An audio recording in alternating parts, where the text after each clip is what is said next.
Mr. Chairman. Mr. Matt Taibbi, a respected reporter who published much of the Twitter files, said, quote, Twitter's contact with FBI was constant and pervasive, as if it were a subsidiary. Now, I want to better understand why he would suggest that. Mr. Roth, while at Twitter, how many meetings did you have with the FBI? I couldn't say for sure, but I would More say than 10? That's a More than reasonable 20? estimate. I couldn't say for sure. More than 50? That seems a bit high. Many meetings with the FBI. Well, we know how many FBI agents worked at Twitter while you were there? I don't believe any active FBI agents. Former FBI agents. How many worked there while you were there? I'm aware of perhaps 2. Well, we know of at least 9 because they started the BU group chat, BU for Bureau.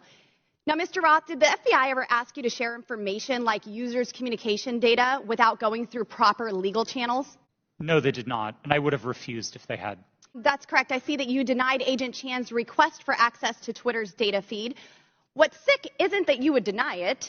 It's that the FBI would even ask you for the private data of American citizens without going through legal channels of the law. Now, I want to remind you, Mr. Roth, that you are under oath. Did the FBI ever ask you to do anything that was illegal or questionably legal? I'm not a lawyer, but certainly not to the best of my recollection or knowledge. Now, from the hearing that I've been a part of today, it's almost impossible to tell where the FBI ends and where Twitter begins. We have Mr. Baker here, a former FBI agent, and there seems to be a revolving door between the FBI and Twitter itself. Even Mr. Baker said that there was no collusion with the federal government and Twitter. But Mr. Baker, that's you. You are the collusion between the federal government and the FBI. And now this is such a problem because we're seeing censorship all over. Mr. Roth, Ms. Gaddy, did either of you approve the shadow banning of my account at Lauren Boebert, yes or no? No, I did not. Not to the best of my recollection. Well, let me refresh your memory, because on March 12th, 2021, and Mr. Roth, I know you looked at it because Fascist Twitter 1.0 had a public interest exceptions policy, which means for members of Congress to be shadow banned, it had to go before you, Mr. Roth. So I'll ask again, did you shadow ban my account, yes or no? Again, not to the best of my recollection. So the answer is, Mr. Roth, yes, you did. I found out last night from Twitter staff that you suppressed my account for this tweet. It's a freaking joke about Hillary Clinton being angry that she couldn't rig her election. It's a joke. But in response, being the sinister overlords that you all are, you placed a 90-day account filter so I could not be found.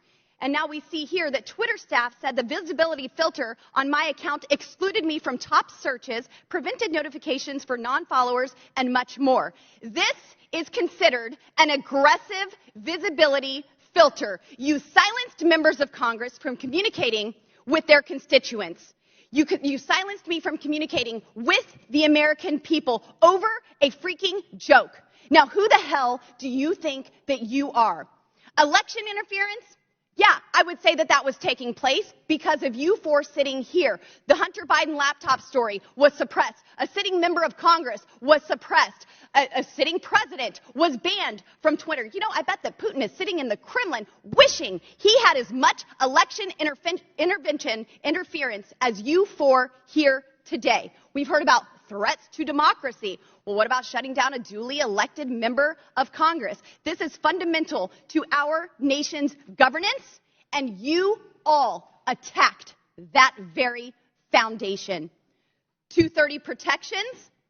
Well, those are for publishers, not for editors. And it's clear you were not acting as publishers, you were acting as editors. And Mr. Chairman, I think it's far past time that we remove 230 protections for big tech platforms who are abusing this protection. And let me just say, I'm not angry for myself. I'm not angry because I was silenced. I can reach out to Elon and to his staff, and I can see what's happened. And I can sit here today and hold you all in account.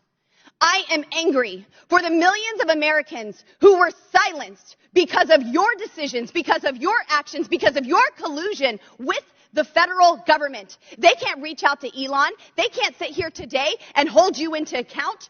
We don't know where the FBI ends and Twitter begins. But I do want to thank Mr. Elon Chairman, we're Musk over for 17 firing seconds now. you for and saving free speech and even Twitter.